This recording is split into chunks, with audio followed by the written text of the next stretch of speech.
we're still checking. That is my impression of Pac-Man. Funny about that. Well, let's. What would you have something to comment on that? Yeah. All right. Well, let's hold it. Hold your thought. Welcome back to another episode of Art of the Jam, everybody. What is up? I mean, you can't respond in real time, so we're just talking to a phone. But, obviously, if you're a viewer of the show, you'll know that we start the show with a question, a music-based question, because this is a music podcast. Who knew? Anyways, so the question for you today is, what is the most profound musical experience you've ever had outside of a concert or a performance? Meaning, it has to be, say, the most profound music experience you've ever had that wasn't at a concert and it wasn't performing. If you are a performer, I know some people out there aren't performers, they're just lovers of music. So, what is a profound moment in time? It could be where you hear a song on the radio and your life turns into a movie for a moment. You know what I mean? You have some sort of existential thought. You have some sort of life-changing moment or something like that. If that makes sense. Does that make sense? Does that make sense to you? Well, I guess we're gonna have to. We'll explore that after the intro.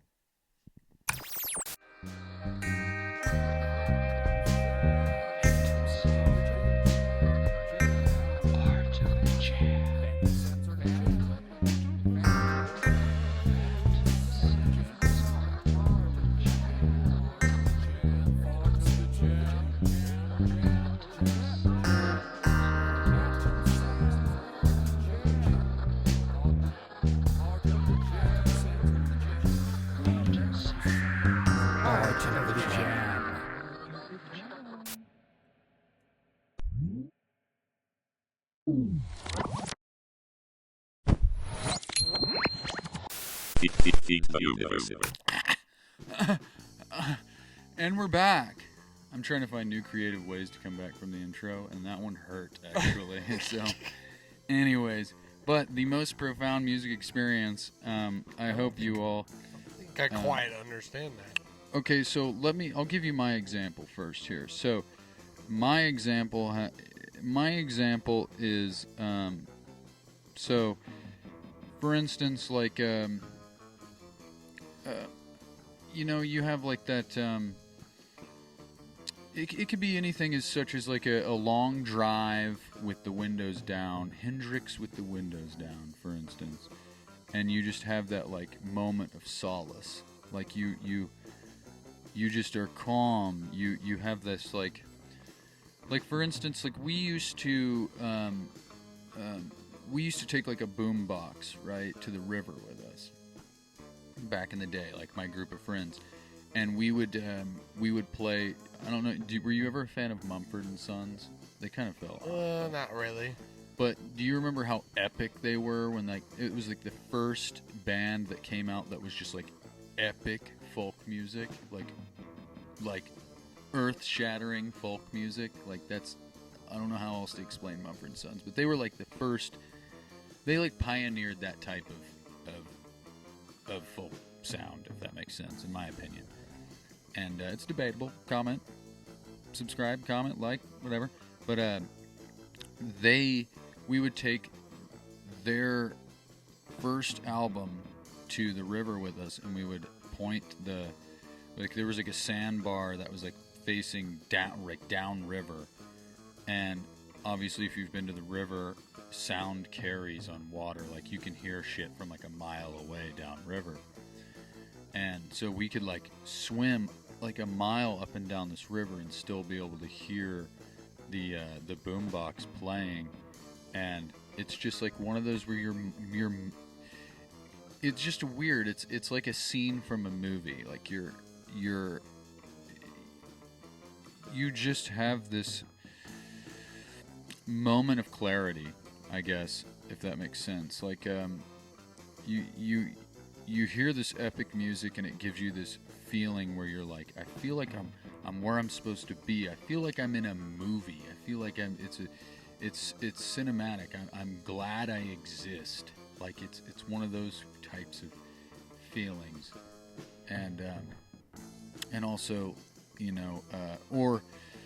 this one I wasn't going to mention because I realized it was at a concert, but it was quite literally the definition of the question. So the question was most profound musical experience outside of outside of a concert or performance, and this was quite literally outside of a concert.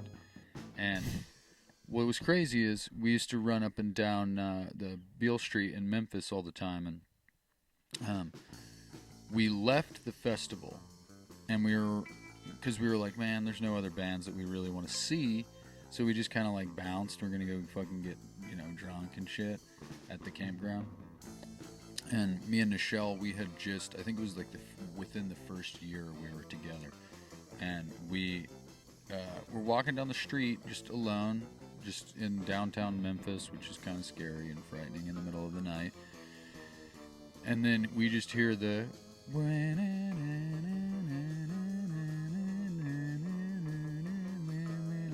of the Pixies, Where's My Mind, right? And I got the fucking chills thinking about this, honestly, because this is what I mean. This is a very profound. That's what I mean, like something chilly, something goosey. Give you the goosies, something. But we hear this, and it was just carrying through the streets, and it was like a part where it's like cobblestone, and like this cobblestone tunnel, and like it leads up to these railroad tracks in this back alley of these old dilapidated buildings. And we're just like, we hear it and we both look at each other with wide eyes. And with excitement, we just start running through the streets. And it's like cobblestone to railroad tracks up to this festival. And it's just with your feet in the air and your head on the ground. And it's like a music video. And it was just like, my life. You transcend reality. Like people think that your life isn't a movie and it can't be a movie, but it can definitely fucking feel like a movie sometimes. And I guess that's what I mean by a profound musical experience. I also gave this question no thought as to how other people would be able to answer it. Be quite honest, I don't think I know how to answer this one. So you've never had a moment? Well, maybe I'm just a dramatic little bitch. No, like dead air. Like I have, but I don't remember. You don't have anything. So I've stumped the space camp then. Well, I guess Stumpy LePay. That's I got it, Stumpy LePay. No, because usually you're so eager to answer the question, and or it's just a shitty fucking question, but I enjoyed it, so I don't know. I don't know if anybody else understands either, but if you don't understand the question, feel free to comment and tell me that you don't understand the question. Definitely a hard one to answer. Yeah, well, you know what? We can move on, and if you don't have to. It's been a while since I've seen you. Yeah, I just pulled that one out of the thing. But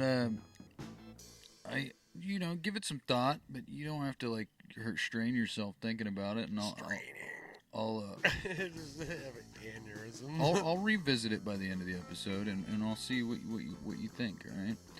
But and I apologize if that was a question that was unanswerable. I don't know. I think I just might be a lunatic or something. No. I've had moments about just like I don't know. I feel like the easiest one to. I think I was high on acid. Hey, that kind of counts. I mean, like it could be anything like that, like where you just have like a very profound thought or life-changing, existential. Definitely. Thing, Okay. Well, I guess if that's allowed, then I guess Well, anything is allowed as long as it's not at a concert or a performance. Okay. There was one time I was tripping my nuts off. Let's hear it. It was me and Caesar actually, and Kaiser. And we pitched this tent before, like we took it and then pitched this tent, and then I had this speaker, turned the speaker, and it was Tool's YAAASSSSSS out. We like sat there and like tripped our nuts off to that album, and Right. it was like one of those like going in and out of consciousness.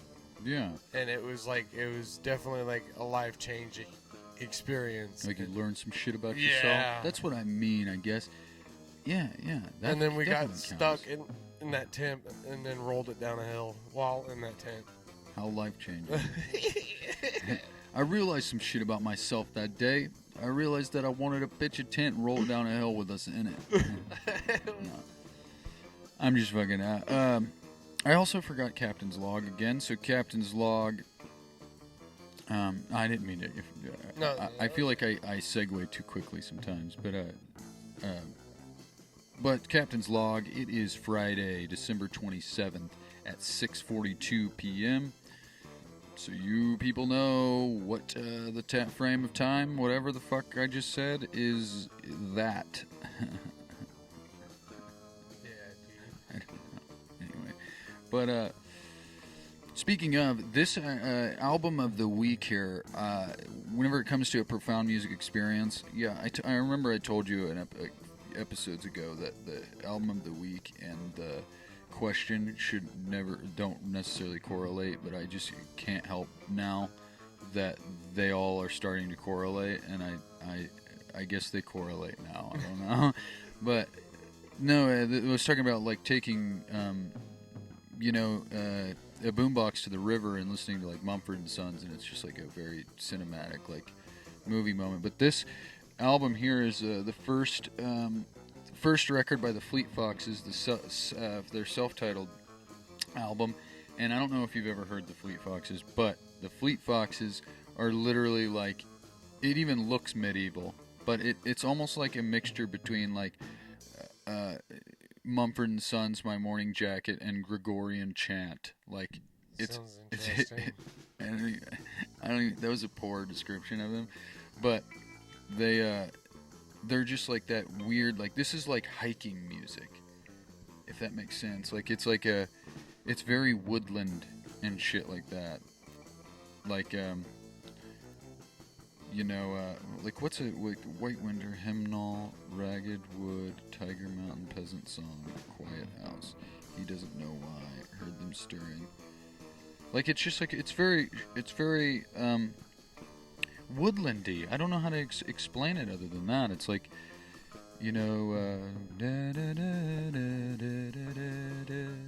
like it's very like quiet and mellow, but then it can kind of get intense. It's definitely something you want to listen to while you hike.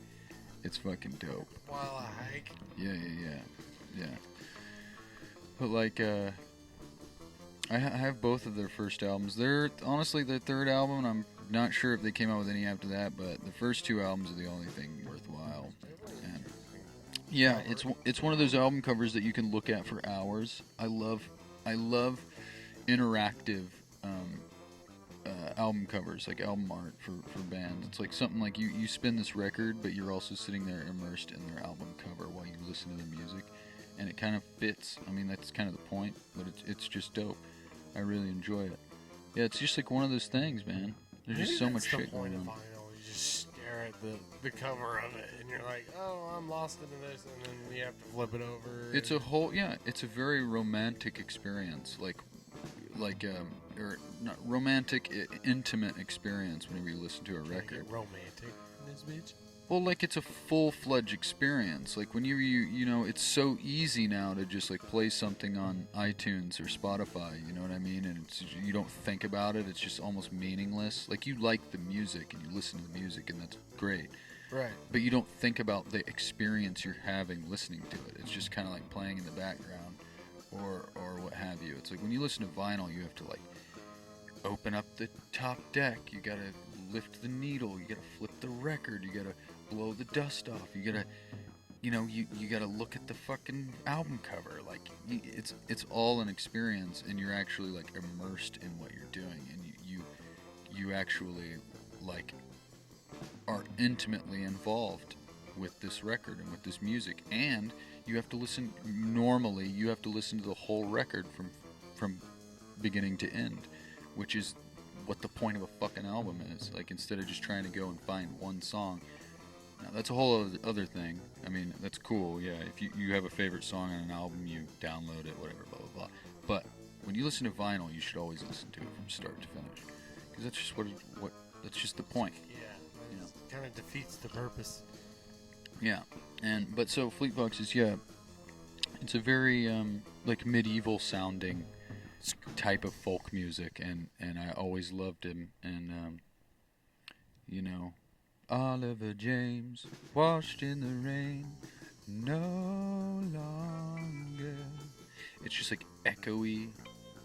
It's like it has the echo of the woods, like the whispers of the trees, with encapsulated in its sonic landscape. Fleet Foxes, yeah, they suck now. I already said that, debatably. So shoot me, but no, they're great. So yeah, that's album of the week. So I will give you the option, Space Camp. Would you like to segue into your favorite segment, or would you like to talk about our weekend first? Let's talk about the weekend, because it was pretty exciting. Well, and I will mention this. I do have a new segment that I created while in my brain. Everybody knows how fucking crazy that is, but I created a new segment that I thought of while we were on the road this past weekend, but it segues out of the fictions. So that if basically I'm saying, do you want talk about our weekend, or do you want your favorite segment leading to a new segment? Let's talk about our weekend. Fuck. Anyways, so our weekend. So I'll start with we did Saturday and Sunday, and we were in St. Joseph again on Saturday at the Timeout Event Center for their first annual Battle of the Bands. We did our second Battle of the Bands. Yay, yippee, yippee, yo, yo, kaye. And then Sunday we did Duffy's Tavern in Lincoln, Nebraska. Dope. But let's digress a little bit. So, St. Joseph, we were at the Battle of the Bands, and there was a lot of great acts there. A lot of them we had played with before, and a lot of them we knew, and but we also met a lot of cool new people. So, did you ever find that flyer, or no? No, I never found that flyer. Alright, so, disclaimer. We got doo-doo brain, and, well, probably more so me. I can't, if we don't mention you, I will mention you for sure in the description of this video. So, I apologize in advance if I don't mention you by name right now, okay? But always good to see you, Fuzzy Goldwater. You sure am. He actually gave me the story of why he's infamous, and I don't feel like I should share it, but it would be great to eventually have him on the show to explain why he's actually infamous, because he's legitimately infamous. And yeah, there's that. It's kind of wild, but we'll leave that up to him. So now we basically set in stone that he has to be on the show at some point in the near future. Yeah, Fuzzy. Yeah, Fuzzy Goldwater, we're out to get you. We're coming for you, and we're bringing the law. And by law... Oh, shit. I fucking incriminated. Alright, cut the feed. No, I'm just kidding. I don't even know what I just said, and I don't even know where I went. But anyways, so we had Fuzzy Goldwater and the fucking slick back hair, toothpick in his mouth, fucking tattoo guy with the leather jacket, fucking Hyde Park motherfuckers, and the big like bada bing bada boom bass player. You know what I mean? Yeah. Dude, those guys, Hyde Park from Hyde. Rip. Dude, wild dudes. Okay, they used to play with a. Yeah, they were very. It was kind of funny though because the one dude was like, "Hey, buddy," you know, he did seem like the slick back hair, toothpick, chewing on toothpick kind of guy. Dope guy. I'm not meaning this in any derogatory way. And then the bass player was just the most joyous man I've ever met in my life. Like, no matter what, you walk by him, and if your eyes meet, he's just like, ah. And they're all like, just like, there's like a little hint of like Italian or something, or like New Yorker, you know what I mean? Yeah. Or some kind of fucking shit like that. I don't even know. And their drummer was pretty funny too. What's funny about the drummer is he belonged, but was nothing like the other two. Like he was like, he could be from New York, or he could be my 3rd grade math teacher. I don't know why, you know, in the best, in the most utmost Serious, respect, dude. He's a dope guy, and we enjoyed playing with them. Like, what'd we do there? Oh yeah, we played music. That's what I meant. But fucking Hyde Park, check out Hyde Park. Check out infamous Fuzzy Goldwater, and we played with Mad Existence again, and Heroes for Ghosts. Heroes for Ghosts again. Was it Sock Goop? Oh yeah, and then Sock Goop. That's a funny story. So there's this band that we actually, there was different categories of the Battle of the Bands. There was solos, duo, trios was one category, or solos was a category, duo, trios was a category, and then full band, which was 4 or more. Even though Heroes for Ghosts was 3, they should have. They know they normally have a 4th guy, but I realized that I was like, they could have been in the trios, you know what I mean? But that's beside the point. But and then full band, which is 4 or more, was the other category, and we directly battled Hyde Park and Sock Goop. And whenever I met Sock Goop, I was like, "Hey, I have a question for you guys." And they're like, "Yeah, what's that?" And I was like, "Where'd you come up with your name?" And he started to speak, and I cut him off immediately, and I was like, "Let me guess first. I want to guess where you got your name." And then they're like, "Okay, I'm sure." They're like, "I'm sure it's exactly what you think it is." And I was like, "Jizz." And they were like, that is correct. Bing, bing, bing. You nailed it on the head right there. So we battled a band that's pretty much jizz, and they were dope. They used power tools. And, No power tools. Yeah. And then props to the guitar player in that band, because that was his first gig ever.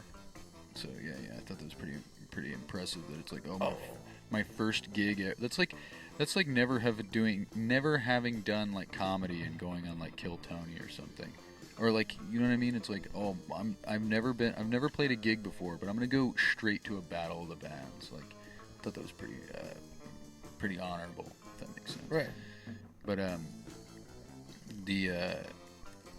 so there's Sock Goop, Hyde Park, infamous Fuzzy Goldwater. The Bard Eclectic, that guy that literally is a drummer for everybody, like that guy was fucking dope. As he was in solos, but he was like a loop guy, but he sang and played the drums, and he was fucking jazzy AF. And I really enjoyed him. He's fun. We played with him at Rendezvous, or not. He played for Mooncaller, right? Yeah. He was I recognized him. I was like, dude, I knew you from somewhere. Like, yeah, and then oh my gosh, I mentioned Mad Existence. We played with them again. They were at the last battle of the bands that we did in Higbee, and oh my god, I mentioned Heroes for Ghosts. I'm trying not to forget anybody. Well, while I'm thinking of it too, it's I also want to give a huge shout out to Nellie and everybody involved. Nellie and Company, I'll call them. That sound Nellie. If you ever start a band, you should call it Nellie and Company. That's what I think. So sound guy, the owner of Timeout, everybody involved that put it together. I really appreciate you guys. Especially we tacked on to the show last minute, technically, it was like a week or two before, but it was still last minute because it had been open for a while. But I appreciate you guys letting us participate, and we really enjoyed ourselves. It was a good time. It was a cold fucking night though, but yeah, it was. I ain't complaining. I signed up for it. That So fur coat. yeah, dude, this fur coat actually saved my fucking ass that night too. To be honest, I used it as a second blanket, and I was like, dude, it's like I'm wearing a bear. Like, Wearing a bear. yeah, dude, I was like, dude, this is fucking nice. Ooh, we also can't forget the Dirty Pretty either. Listen to those guys. How could I fucking forget, dude? Oh my god. So there was another band at the very end that they needed a feature act to basically perform while they counted ballots and did the scorecards and shit. And there's this band from Minneapolis called The Dirty Pretty. Those fucking guys, dude. They describe themselves as homocore, which I think is fucking hilarious and dope, all wrapped up into one thing. And they're like, I don't even know I don't even want to begin to explain what they are, but they consider themselves like homocore punk rock music, I guess. I don't know, but I can see it. I can see it, but there's so much more than what they fucking describe themselves they were as. fucking nuts. But yeah, so check out The Dirty Pretty right now. Like I would Mr. never. B was probably my favorite one. What do you mean? That's one of their songs, Mr. B. Oh, I recorded their entire set. They're like, because they did like 20 minutes, and I recorded the whole And thing. it was the one of the last ones they played too. Oh, hell yeah. So Well, there was one they were like, this is a song about blowjobs or some shit, and I was like, hey yo, let's do it. Let's do it, Dirk. Let's do it. Let's do it. And I was like, so good. And also they were a duo too. Yeah, power of the two-piece, man. But yeah. So yeah, if you haven't, check out The Dirty Pretty right now. And I would never do this if I didn't truly mean it. But turn this fucking episode off and go check out The Dirty Pretty. We'll wait for you. We'll be here still when you get back. But you need to go check out The Dirty Pretty right now. Dude, So for real. I would love to have them on, even if it was just for an interview. Like, I would love to jam with them too. But I would. I just think it'd be dope. They're fucking dope people, and they're fun and weird, and I like fun and weird. So, but anyways, Best. so then after the Battle of the Band, I will mention that we did. I almost fucking passed over this, but we did win our category. So shout out to them for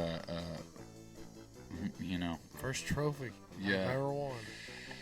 I mean, I've had like soccer trophies, but they give those to all of them, everybody. Like you can be a fucking loser and they give you a trophy still. Like, so I've had trophies, but this is the only trophy I've ever got that means anything, and because it's earned from something that I love and enjoy more than anything. Right. You know what I mean?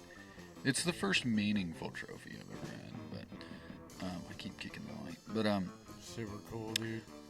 I was gonna. Well, no, we'll go over that.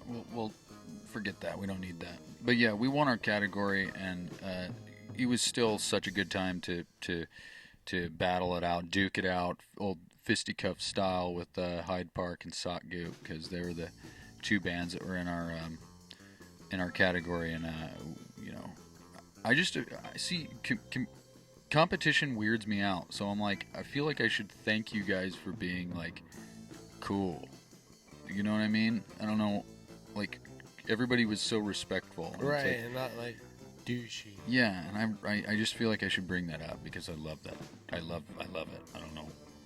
We're all Yeah. there for the same thing and Yeah, having yeah, fun, yeah, and yeah. it didn't matter if we won or not. Like, it was just Right. we were there to play music and network and Yeah, they definitely put up a fucking fight though. They were dope. Hyde Park was fucking Yeah. dope. And Goop, like it was definitely a good time. He should have brought a comb out, dude. A comb? Like, in the middle of the singing. Dude, I seen fucking Josh so Homme. dope.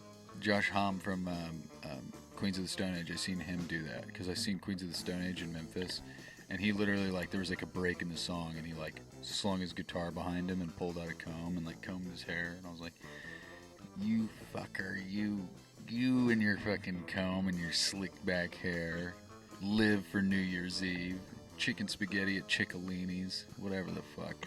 That's a I think you should leave reference. But slicked back hair. This is pushed back. Anyways, moving on. But so the next night we drove to Lincoln, Nebraska, and we played Duffy's Tavern, which I didn't realize this until I was told, but we played the same stage that Nirvana played, which was fucking cool. There was like a picture on the wall of them. So, but big shout out to the bands we played with. We played with a band called Jet Set, which and Nick Lytle. I thought it was Little, and he was like, "Yeah, you got my fucking name wrong." And I was like, "Sorry." And he's like, "Everybody gets it wrong." So I was like, "All right, well, I don't feel so bad." But Nick Little and Valley Creatures, Nick and Cruze, who's part of a band called Cruze Control out of Omaha, and he was a dope fucking drummer, dude. They were both wild. Like, he was a wild guitar, or Nick was a wild guitar player. Didn't expect that voice to come out of his body. No. And it was dope. Yeah. But Cruze was a very, very good drummer. First drummer I've seen utilize, like, not first drummer I've ever seen utilize the bongos, but, like, how do I explain this? First one I've seen, like, he used bongos and it was did dope. Everything, dude. Yeah. He fucking did a lot of shit and it was fucking dope. And, like, he literally did everything. I'd be curious to see him do and he more. Drop sticks. He would like drop stick, and he'd just like nonchalantly grab for him. Like, what? I seen him do this Rick Slick move where he would be drumming and he would set a stick down, and in the middle of the song he would adjust. Like, he would go from just closed hi-hat, and then he would like set a stick down, and then he would adjust the hi-hat to open, and then he would be able to utilize it open. But then, and I was like, oh, he's just fixing his hi-hat. But no, he was doing that consciously.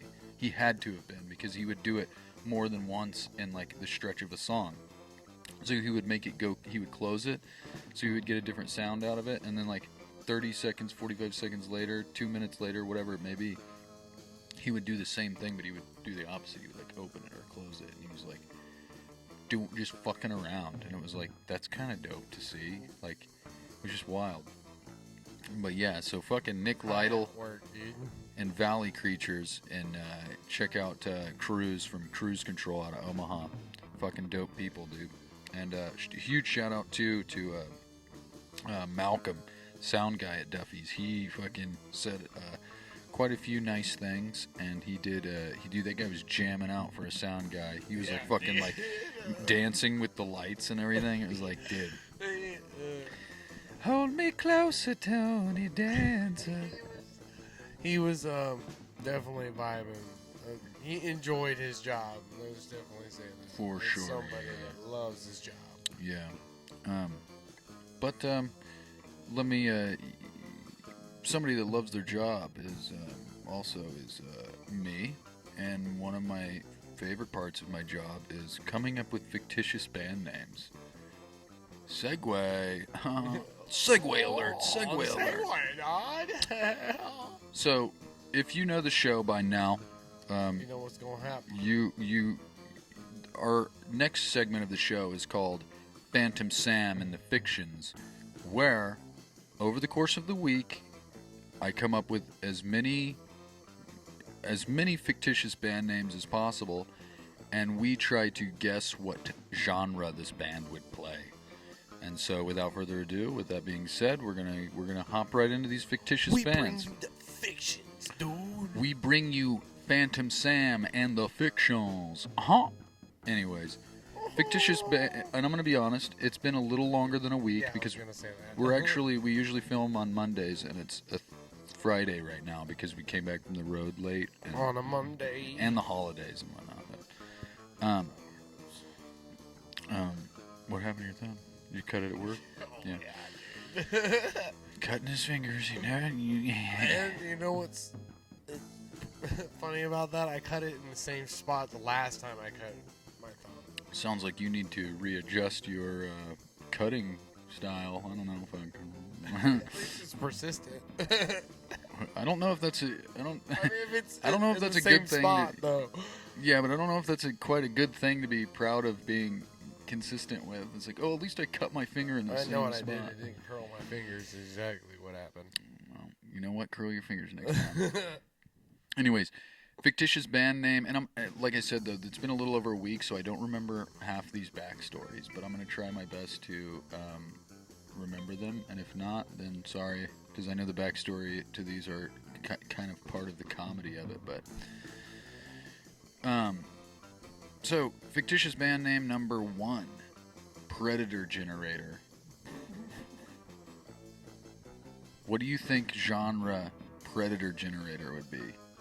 I feel disco. I feel electronic. Yeah. So I feel like disco and electronic are kind of similar in a way, not quite, but like, you know. It's definitely like disco. Predator Generator. Yeah. Some kind of electronica, like dance disco or something. Yeah. That backstory, I'm pretty sure, had something to do with, oh my god. Dude, I don't remember this backstory, but I remember it being fucking genius. And if I think of it, I will write it down, and I will come back to it on the next episode, for sure. Fictitious band name number 2, Bait the Drones. Yeah, Bait the Drones. Honestly, I really like that. Like, yeah, it kind of correlates to the last, the Jersey Drones one I did last episode. It was literally the same backstory, but it had to do with the... I definitely get the same vibe. Yeah, Bait the Drones. I feel like that's like some sort of like heavy indie rock or something like that. I don't know. Bait the Drones. Or band members from that band left, and then they made another band called Bait the Drones. Yeah. I could totally feel that. Yeah, it's like a nega band. Jersey Drones was like fraternity surf rock. Yeah. And Bait the Drones was them being like, nah, dude, we got a punk edge now. Fuck you. They kicked the lead singer out because he had too much of a fruity ego or some shit. I don't fucking know. And they're like, we're Bait the Drones now. Yeah, because it had something to do with the Jersey Drones, and I was like, we should bait them. And so it was, dude, I'm so mad that I fucking forgot. That's funny though. Half these. Fictitious band name number 3, Shop Puss.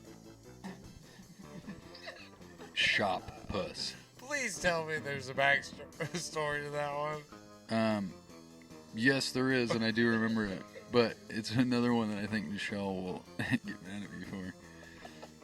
Because you know how, like, first of all, let's think of what kind of genre would this Shop Puss. What do you think that would be like? I always want to say, if anything has anything feminine in it, I'm always like, oh, it's an all-female punk band. Nah, I feel emo. Shop Puss. Yeah, it's like what's that one band? Oh my god. Shop Puss. Oh my god, not like Cannibal Corpse. It's like a punk, emo band. I forgot what they're fucking called, but yeah. The backstory to Shop... Yeah, I will, before I get into the backstory, yeah, I think I would agree to like emo core or something like that. Like scenester, choppy hair with like the fucking... eyeliner. Blue, yeah. Black fingernail polish. We are Shop Puss. Yeah. Yeah. And it's like skinny jeans and fucking... Yeah, definitely. Shop Puss, I'm pretty sure, is like whenever you have like swamp ass. You know what I mean? Where they have the socks with the... Not the socks, but the gloves with the fingers cut out. Oh, yeah, definitely. They goes clear. They get snake bite piercings and stuff like that or some shit. I don't know. Shop Puss is... The backstory to that one is like, it's like whenever you're like, man, I got swamp ass. Like you've been sweating all day. But it's the female version. It's not swamp ass, it's Shop Puss. I got the shop puss. I got a sweat. Yeah. You fill in the rest of those blanks there. Fictitious band name number 4. Myrtle Fur. Yeah. Myrtle Fur. I feel like that's like a creature, dude. Myrtle Fur. I feel like it's almost like sounds to me like folk. Like some kind of like folk. Myrtle Fur. Like almost like indie folk like or something. Bluegrass vibe to it. Yeah. Yeah, like a bluegrass. I feel like I said this about another band. Definitely Washboard.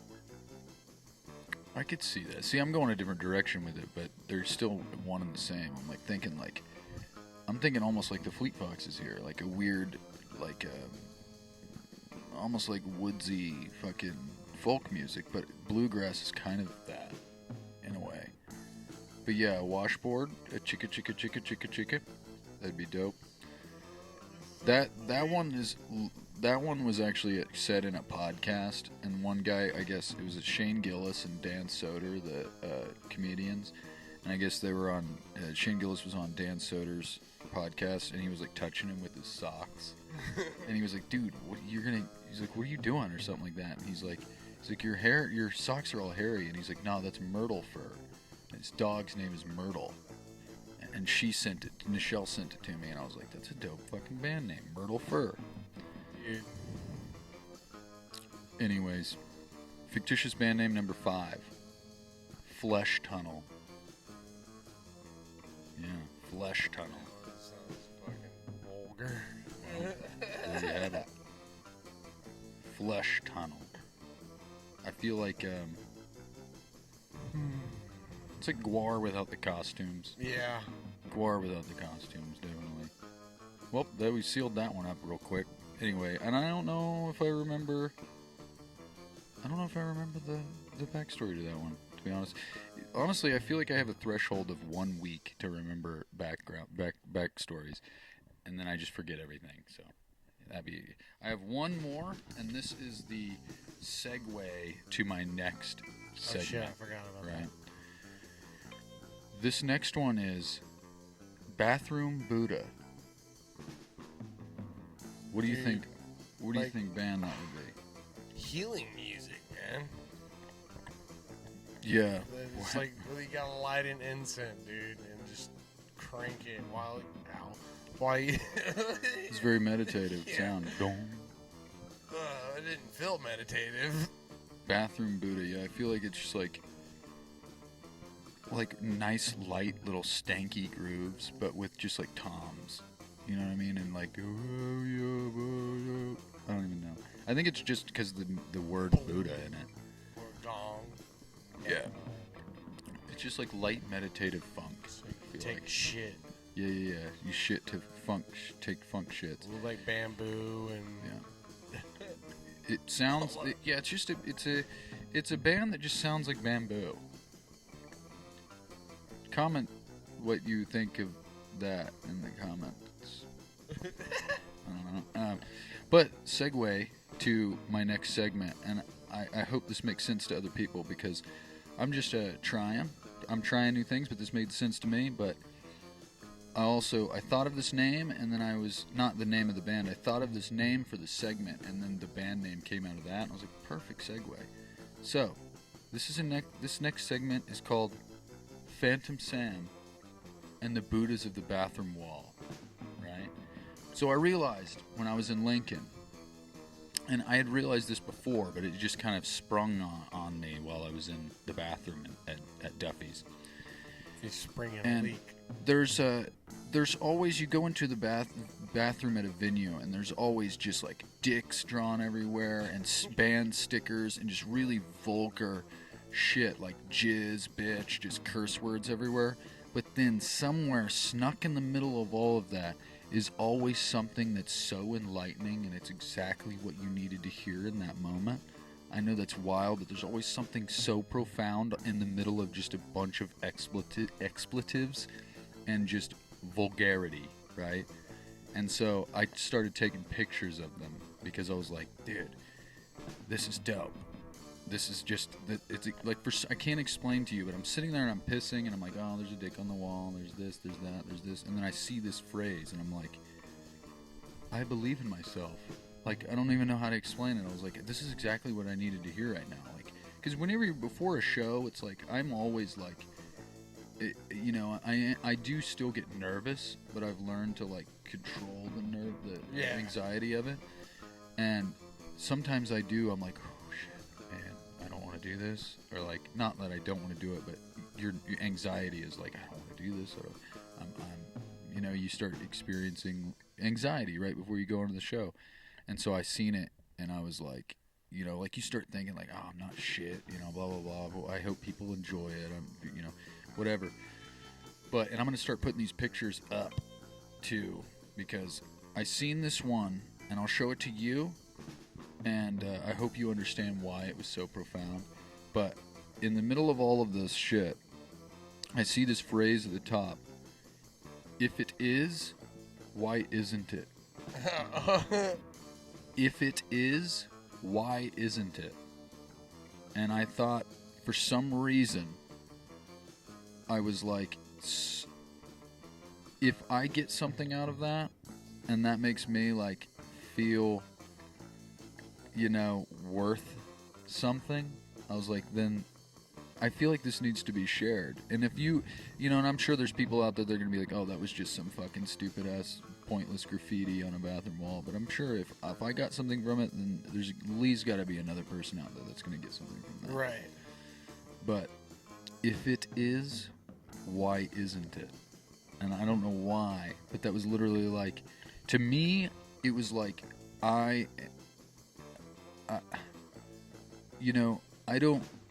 try not to like judge ourselves, and I don't know how to explain it.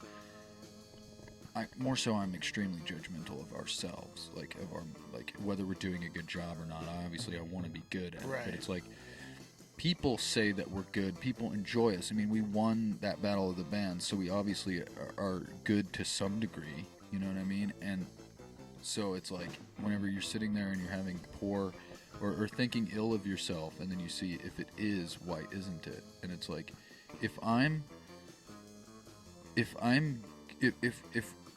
the music we're playing is good, then just let it be good. Like, why are you sitting here thinking like, oh, people are gonna like shit on us, or like, just stop doing things or saying things. Just be. What that's helps, what I got from it. Definitely helps me. We say it all the time. Well, you say it all the time, but dig it or don't. That always helps. Me personally, hearing you say that, like, dig it or don't, we still love you. Yeah, but that's definitely helps for sure. Do you like that segment though? I think it's kind of was cool. Yeah. I definitely now I'll have to try to remember to like. Yeah, if you see something, you should take a picture of it. Because and it doesn't even matter if I don't get it. You know what I mean? It's like if you get something out of it and you're able to convey it to me and to the camera and to the audience, it's like, then that's all that matters. Because I don't expect everybody to understand everything. Obviously, my question today at the beginning wasn't. I got a fortune cookie the other day, right? I should have brought the thing though, but it said something about like maybe art, like being around more art will make you feel better or something along that line. I was like, okay, that's kind of neat. Right. But see, the point of this segment though is I mean, that's cool too. Obviously, it's like if you see something, your fortune cookie bread, but this is specifically the walls of venue bathrooms. So if you're ever pissing and you see something in a venue bathroom, that's where you don't expect it, and like, you know what I mean? It's like in the middle of a bunch of chaos, you find that one enlightening thing, and that's what I enjoy about it. But yeah. So I hope everybody enjoyed that. I hope everybody understands what I'm trying to convey here, because it's the first time I've ever done that. I really like that. I'm gonna have to try to remember that. Well, actually, I probably will, because seeing the wall and stuff. Yeah. Well, now that you're aware of it. Yeah. But I just came up with this a couple days ago, so But now that you're aware of it, yeah. But yeah, with that being said, I think it's time to wrap up with this episode. I didn't even set a timer, so I don't even know if we're even still recording or if it's even how long it goes. Definitely feel like we're over. Yeah, for sure, but it's all right. Yeah, what is it? Yeah, we're probably way over, but we are going to live with cause and leave the results to the great law of the universe. That's what we're going to do, and we're going to pass each day in peaceful contemplation while being Stay funky and staying funky, being patient, and fucking be present in your goddamn lives. Put the fucking phone down after you finish this episode. Anyways, without further ado, we bring to you Art of the Jam. That was good. I have to piss so bad. Dude, same.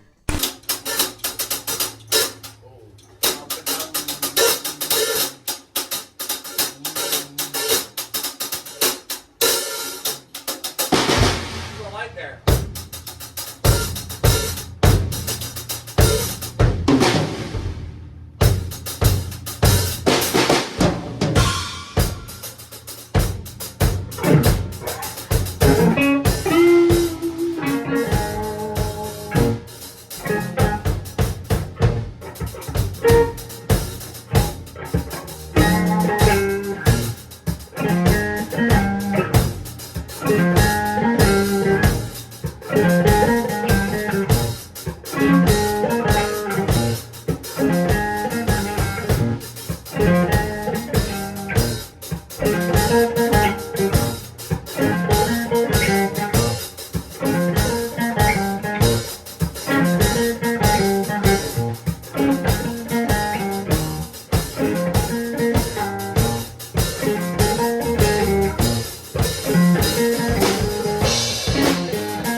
honestly, I didn't even turn the fucking thing off. I hope this was recording. I turned all my alarms off and I turned all the fucking...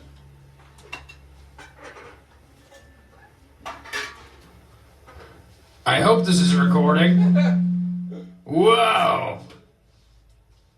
For the sake, I'm gonna do... sorry, we didn't roll. We just went right into it. So, if that was, Jesus Christ. There you have it, folks. So, I don't even know if this is still recording. I didn't set the timer or even turn on the PA. We just kind of went at it. I think we were just kind of warming up, and then... It just, like, it became... Yeah. So, sorry. No that roll. fucking tribal shit, dude? Yeah. I love turning the snare off, dude. Dude, I dig that shit. And I hope we're recording because I want that jam, that riff that we were playing. Yeah, dude. It took me so long to actually get it, but when I got it, I was like, it was like that thing. Oh, dude, it was just that like, percussion, dude. That's it was very entrancing. Yes. But hopefully this is recording, and without further ado, we just brought to you Art of the Jam.